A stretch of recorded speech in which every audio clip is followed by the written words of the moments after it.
Hello, and welcome to the 2011 Malden City Councillor-at-Large debate. This debate is sponsored by Malden Access TV and the Malden Evening News. My name is Ted Coates. I'm the director of the Malden Chamber of Commerce, and I'll be moderating this debate. We're broadcasting live from the Malden Access TV studios. Our panel has two veteran local reporters, Kevin Macchioli from the Malden Evening News and Jim Mitchell from the Malden Advocate.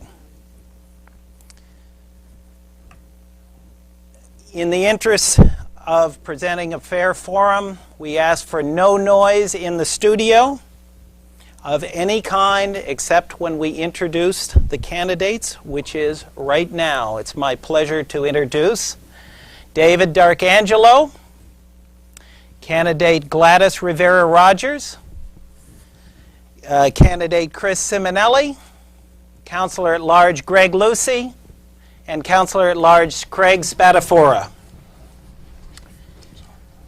First off, I'd like to go over the format for the debate.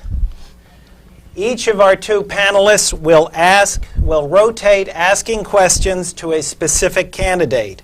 That candidate will have 2 minutes to respond to that question, at which time the panelist will ask a follow-up question, and that same candidate will have 1 minute to respond. This way, we will rotate through, and each candidate will get several questions from each of our panelists.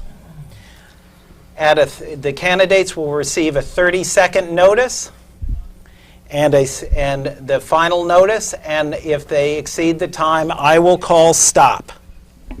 One more thing, the specific subjects and questions were chosen by the panelists and have not been shared or cleared with any of the candidates, myself, or any other organizers or sponsors. Now, let's get right to the debate. The first question is from Jim Mitchell. And that would be to Councillor-at-Large, Craig Spadafora. Craig, as an incumbent, what do you feel are your personal as well as collective accomplishments as a city councillor? It's been 8 years, and it's hard to believe. Some of the accomplishments I think that I've brought to the city is my financial background. We have been, unfortunately, in duress, probably out of the 8 years, probably 5 of them, as a country, as a municipality, and as a community. My experience with finance has given us the ability to not only grow, but grow at a way that maintains our level of standards for the community. It is easy to sit back and look and say you can do that without raising taxes or a certain tax and maintain the same level of staffing across the board.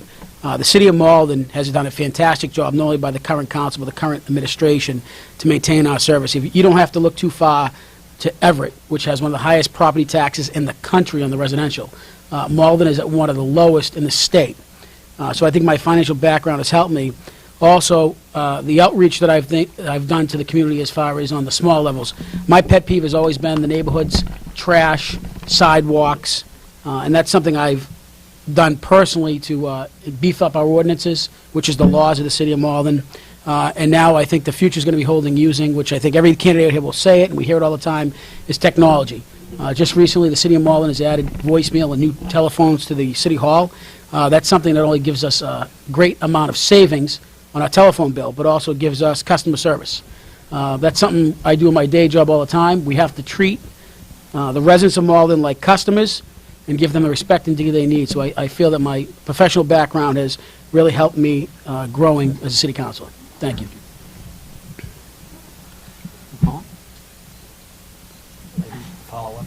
Follow-up question. Well, in terms of public safety and some of the implementations that have been provided through grants, in terms of, say, the security, like I said, public safety, there's been proposals that have been coming out through a lot of the cameras that are being proposed, and a lot of people are kind of critical of that, the fact that it just seems like there's no more privacy or what have you. What are your feelings on some of this camera, a lot of these security cameras that are being implemented in the city? Well, I respect the needs of the country and the citizens of Malden, but I think unfortunately today we live in a society when we don't have the cameras we want them. When we have them, we have problems with them. I'm willing to lay down my vote to support those cameras. I think not only in the ungodly case of a murder, which we've had a couple in the city of Malden, but also car accidents, kidnapping. I have 2 small kids now, and the Amber Alert, the means of texting and cameras, and it's not that hard to believe. I think the number is, on an average day, the citizens of the state, 300 times their picture is captured between local ATMs, et cetera. And in the world of terrorism today, I think we need to do this. So I completely support that, and it also helps us very efficiently with cost. Thank you. Councilor Lucy, in this most recent session, you voted to support the creation of a CFO position. Could you explain that decision process a little bit, how you came to support the idea of a CFO as opposed to the current structure? Part of the reason, I think, over time, sometimes you get structures in place, and over time things change. We had that the theft out of the Treasurer's office, which made us aware that we had some deficiency as to how we operate, and there was actually nobody really in charge. You had 3 different positions. You had the assessor, you had the treasurer, you had the controller, and they were all on equal footing. So, we researched it a bit, and the Department of Revenue actually encourages you to get a CFO, just a matter of where you want to put it, in the treasurer's position or the controller's position, because we were combining the position. So it wasn't adding a position to the city. At the time, the controller was changed, and we were getting a new controller in there. Normally, I would say that the CFO position belongs in the controller's office if we were going to combine the positions. Because we were getting a new controller in, we thought it best that maybe we should look. We had to hire a treasurer anyway, so we would make a CFO/treasurer, and that's what we went out to do. And and actually, it's taken a long time to get done. It's just finally in the State House. We hope to get it back soon, just so that we can get that position in place for the new administration when they come on in January. And I think the biggest reason why I think a CFO is a good idea anyways, because you actually have someone in charge, and it's more than, say, this particular position would be CFO/treasurer. It's not just doing the treasurer duties. It's someone that we would hire to do those duties, but also do finances and forecasts and things like that. So it's not just going to be a treasurer. So I think by having combining those positions, I think it's going to serve the city well. And and that person would be in charge of the controller, the assessor, and other facets of the monetary part of government. So I think it's going to work out well. What qualities personally would you look for when going through the selection of a CFO, since that will remain with the council and not with the mayor? What would you be looking for personally as far as qualifications beyond what's written into the ordinance? Okay, that's a good point too, because one of the things we did argue at that time, the council at one time was split whether it should stay as council appointment or mayor appointment, and I was always in the belief that if you're on the city council, you don't give up responsibility. That was always been the city council responsibility, so I wasn't for passing on to the mayors. I'd rather keep the hiring powers there. I think what you need is someone with an economic background. I think it's just like I say, it's not just a treasurer position, so it's a strong financial background. I think you need to pay accordingly, but because there was an assistant controller position that we didn't fill in the budget either, so when you add it all up, it's going to be less than the way it currently stands, and I think you're going to get a better person for the position. Chris, both mayoral candidates have talked about the need to replace the Malden Government Center. Would you pursue replacing the building, and if so, how? Thank you. Yes, I would agree on removing City Hall. I think that's been a hindrance for a long time. We've been talking about it for 20, 25 years, and we've had no action taken on it. So I'd like to really roll up my sleeves and work with my colleagues and move that along. And I think I have a plan in place to actually do that. I think that we can sell certain parcels of land to be able to buy another spot for City Hall. Particularly my spot, I'd like to put it over where the old Super Fitness is, because it's still close to the square. It has parking. Put a joint police station and a City Hall there. It opens up the thruway right here and opens up Pleasant Street, and that's been on people's minds for quite some time now, and I think we can get a nice traffic flow going in. And then Once that happens, there's 2 parcels left. There's a parcel on each side. And then what we would do is we would sell that, get the money back, build buildings there, structure, maybe some luxury condos on the top, some more storefronts on the bottom, and start aggressively seeking and proactively going out and trying to get new businesses to come into the community, help some of the old businesses along, do some tax incentives and maybe some low-interest loans through the Malden Redevelopment Authority for equipment and things like that, and try and spark up the downtown area and start to remodify the whole downtown area on whether we want it to look like a Victorian style or not. But the building is the first a piece of the puzzle to being able to revitalize the downtown area. And so I would be all for removing it, and I think there's a plan on doing it, and I think it's quite simple. And we've looked at it on many occasions when I was on the council for 10 years, but I don't think the plan's had enough teeth. So I think it's time we take some action and we do it. If you could elaborate a little further on the not enough teeth, the plan. What is your criticism? Well, I think the plan was that we didn't have enough money to be able to remove City Hall. I think the plan is to build a City Hall first, because obviously you've got to put all the offices somewhere. So, and there was other plans where they wanted to actually, take City Hall and kind of combine it in with the high school, which I really wasn't in favor of that. It was kind of a way out plan for me. But the need to actually put your departments somewhere has to come first. So you need the financial backing to be able to move City Hall. And by selling some land that I've identified over the last several months through the Assessor's Office and the Malden Redevelopment Authority, we'd be able to probably bring in about approximately $2 million like I did back in 2003 when we brought in $1.3 million on doing the same type of program. We can use that money, put it back in public properties accounts, which you're allowed to do that. If you put it back into the general fund, you'd have to get a home rule petition through the state legislature in order to do that, but that can be done as well if we have a shortfall on the budget coming next year, and we'd have to look at layoffs. We don't want to do that, of course. So we take that money, purchase a new piece of property, build a joint City Hall and police station, and then we would just start to get the money back from both sides of the parcels right here. Thank you. Sorry. Thank you. Hello?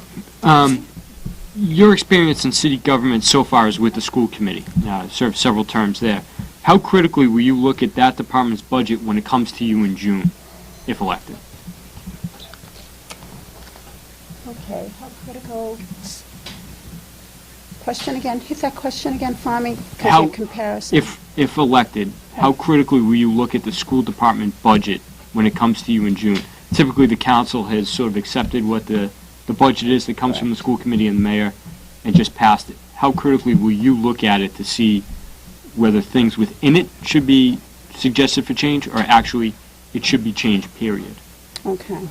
Well, my experience with the budget when it comes to the school committee, yes, just like you stated, the school department looks at the budget, the superintendent looks at the budget, the mayor comes down with recommendation to look at the budget and the dollar amount that's available. But it always comes from the council of how much the budget line item will be.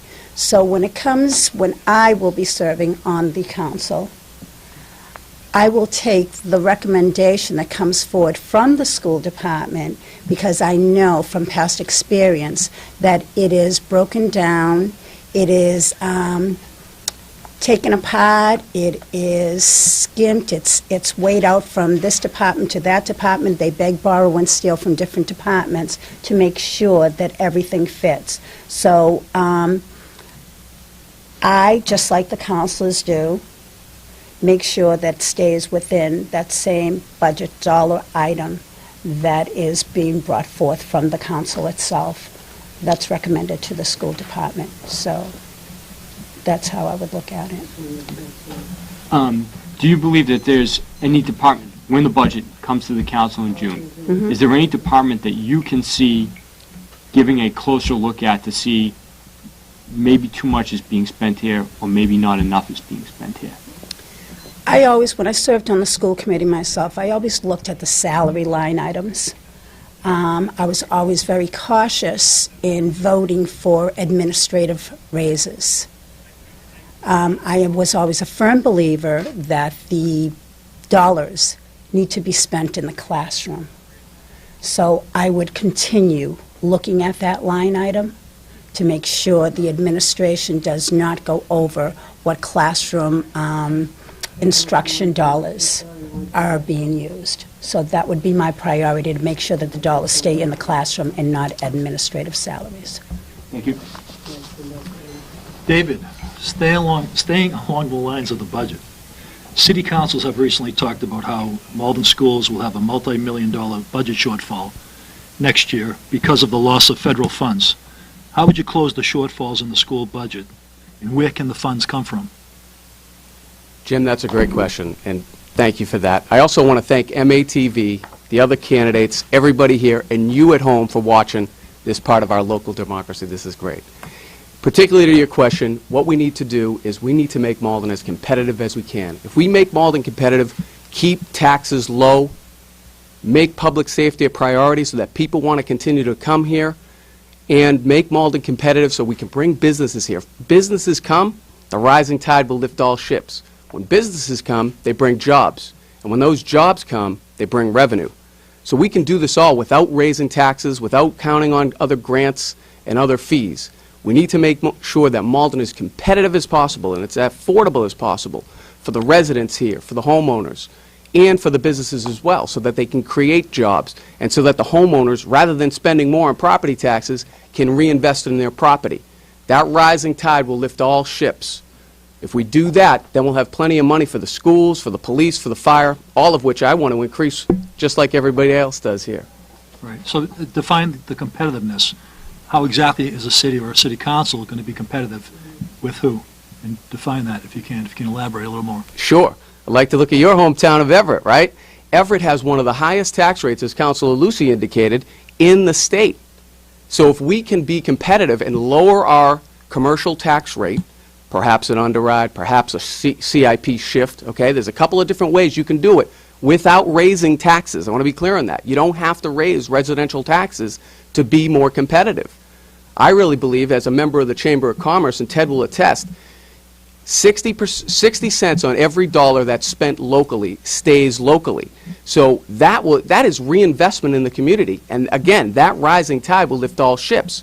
So Everett's at $38 per thousand. We're at $23 per thousand for commercial. If we can get down below 20, all of a sudden, we're now beating Medford. We're now beating Everett. We're now beating Revere. We're now more competitive than Saugus. And those businesses in nearby communities will come to Malden. And when they come to Malden, they bring jobs and they bring revenue. We have plenty of revenue to go around in that scenario. Thank you. Councilor, if re-elected, I believe you'll be the senior member of the council in terms of consecutive years. Councilor Anderson will be the senior member, but consecutive years. As the senior member, replacing Councilor Condon, who's retiring, what do you see as the role? What would you see as your role within the council itself? Well, you know, as I don't have to look too far to look at somebody like Councilor Condon, who has always been that keel, who's kept the council always on even sides. And I would hope that role is in all the councils serving. But as senior council, I think it's a respect factor up there for all of us, as well as maintaining civility up there. You know, there's been talk about having residents come and speak before the city council, and that's something I'm not against. But we always have to remember that that is a place of business and decorum, and I hope the city council and the residents of Malden respect that. I know when I walk in any business, that's something I look forward to, is the respect and the conservativeness of that building. And that body, to me, is very important. It is a dream come true to serve there and to serve the residents, and to be even considered a member of the council is an honor, and to be considered, hopefully, a senior member up there is something that I find truly special. But we have to remember as citizens that we conduct business up there, and we have to do it in a professional manner, and I will maintain those standards and hopefully keep that even keel, that sense of humor like Councilor Condon has always done. With at least 4 new members on the council come January, how important is it for the current councilors, the returning councilors, to introduce the new councilors to the way things are done within the council, as far as what you said, decorum and some of those other things? Well, I think, you know, most of us have, I think, all the candidates, and especially the current members, we have that. And, there's times I think we disagree, and that's what government's about. It's after that meeting we go out and we can have a bite to eat and talk to each other. But as a senior council member up there, if I was lucky enough to be chosen, I don't think they're going to have to be taught anything. It's just that's what they're getting elected for, to bring their special interest up there and their special way of thinking. But I think it's very important that something I've always said is it took me 2 or 3 years to really get a grasp. And that's when I became city council president, to understand the mechanisms and how we work as a city, how the body governs itself, Robert's rules. Until you sit in that seat as a city council president, it's like being driven around for 30 years and finally somebody says to you, hey, you're in the driver's seat, you drive now, and you kind of look at you like, I don't know where I'm going. So I think, the members up there, whether it be 4 freshmen or not, they will be fine, and I think it will take time and they'll learn, but I'll be more than happy to help them and at least use their talents. Thank you. Greg, hate to bring this up again, but pay as you throw. I knew you were going to say that. I know, but you've been around, like Kevin just elaborated to Greg, you've been around the block, with your fellow councilor, and it seemed to have been some controversy on how it was passed. And there are some groups out there, local groups, that have said that it kind of just was slipped through, passed really quickly.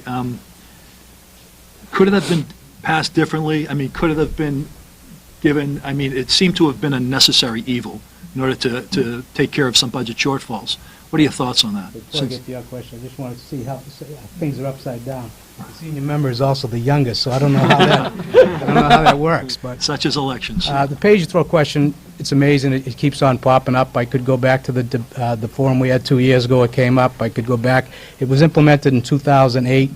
I think folks have to realize the pay-as-you-throw program was implemented in that span, a 2-year span. The state cut the city by $8 million. That's a lot of money to cut the city by. They more or less were telling the cities and towns, and not just Malden, they were cutting everybody because the state didn't have any money either. So our partner was telling us, we can't give you as much money, you have to find a way to raise money. And I think this has been my pretty standard answer in this question. At the time, I supported pay-as-you-throw, not knowing how it would work. They had the fingers crossed. If the program didn't work, I'd be the first one to say, let's go to something new. But we passed it, but it's not like it was done during budget time. So when you get the final number from the state, you probably get it in mid-May, 1st of June. You have to pass a budget by July 1st. So you don't have a whole lot of time. So at the time, we had plugged in $2.5 million into that budget for the pay-as-you-throw program, not really realizing we thought that that's how much money we would get from the program for the sale of the bags. Having said that, as it turned out, the sale of bags weren't $2.5 million. Matter of fact, in this budget, it's only $1.3. But the savings of the program in tonnage is $1 million per year. So people have changed the way they've done their trash. We all buy the bags. We all have a certain technique. We do our own recycling. The way I do it may not be how Craig does it or Chris does it or anyone else, but it works for me. And I was, and it got me to recycle. So, at the time, it wasn't like when we did the residential tax, the resident sticker program, when we were able to go out in the community, you did it for 9 months and you eventually put it on the back burner. Page-it-through, we had to pass it at the time. The program does work. So, 30 seconds? No, that's... Oh, that's it. I'll come back to that question again if you want. Okay. Well, feel free to elaborate. The question was, how did you feel? How would you address those people out there that said that, there wasn't that much of a public participation in how it was passed? What's your... And it wasn't, but that's my point about it. Right. It was done that year to close a huge budget shortfall. Right. So in the budget process, you don't have much time to do it. What we did is the program wasn't implemented July 1st, for those that remembered. It was 3 months later. We educated people more. We sent a bag out to the people, just so to get them used to the program.